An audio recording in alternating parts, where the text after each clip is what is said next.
પૂર્વ કોર્પોરેટરનો વિડીયો ગઈકાલે રાતથી વાયરલ થયેલો છે.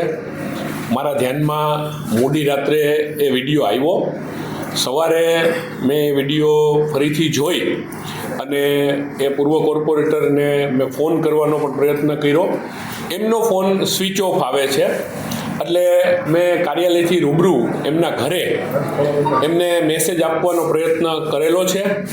એમની સુધી મેસેજ પહોંચી જશે એટલે એમનો મને ફોન આવશે. હું આવી રીતની વાત આખા શહેરમાં આ વિડીયો વાયરલ થયો છે ને આપના મીડિયાના માધ્યમથી મને અનેક ફોન આ બાબતનું પૂછવા માટેના આવી રહ્યા છે અને આપ પણ અત્યારે રૂબરૂમાં પણ મને આ વસ્તુ પૂછવા આવ્યા છો. તો હું એમની સાથે ચર્ચા કરી આ બાબતનું એમને ખુલાસો હું પૂછવાનો છું અને આ ગંભીર બાબત જો લાગશે તો પાર્ટી એના ધારાધોરણ મુજબ જે કાંઈ પગલાં લેવા પડશે એ પણ પાર્ટી આ બાબતમાં પગલાં લેશે.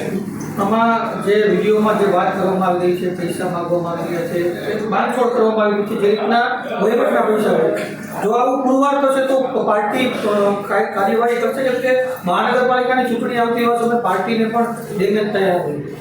ચોક્કસ આ બાબતે કંઈ પણ વસ્તુની ખરાઈ થશે તો પાર્ટીએ આ બાબતના પગલાઓ લીધા જ છે અને આમાં પણ પગલાં ચોક્કસપણે લેશે. કારણ કે કોર્પોરેટર રહી ચૂક્યા હોય, એ ડિરેક્ટર પણ સરકારમાં રહી ચૂક્યા છે અને આવી રીતની વ્યક્તિ દ્વારા જો કંઈ આવી બાબત બનેલી હોય તો ચોક્કસ ચૂંટણીનો સમય નજીક છે એટલે નહીં, કોઈ પણ સમયે ભારતીય જનતા પાર્ટી શિસ્તબદ્ધ પાર્ટી છે અને આમાં જે કંઈ કરવું પડશે એ પાર્ટી કડકાઈથી પગલાં લેશે. એનું કહેવાનું છે કે ષડયંત્ર થઈ ગયું છે મારા વિરુદ્ધ, શું કહેશો?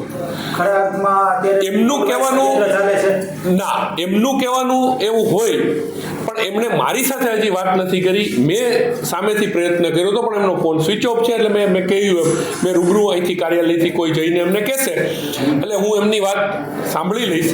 પણ એવું કાંઈ ભારતીય જનતા પાર્ટીમાં આવી રીતનું કોઈ અમારા કોઈ કાર્યકર્તા ષડયંત્ર કરે કે એવી કોઈ વાત નથી.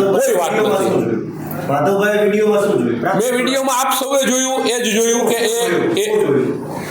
મેં વિડીયોમાં એ જોયું એ જે રીતના જવાબ દે છે પૈસા અનિલભાઈ મકવાણા.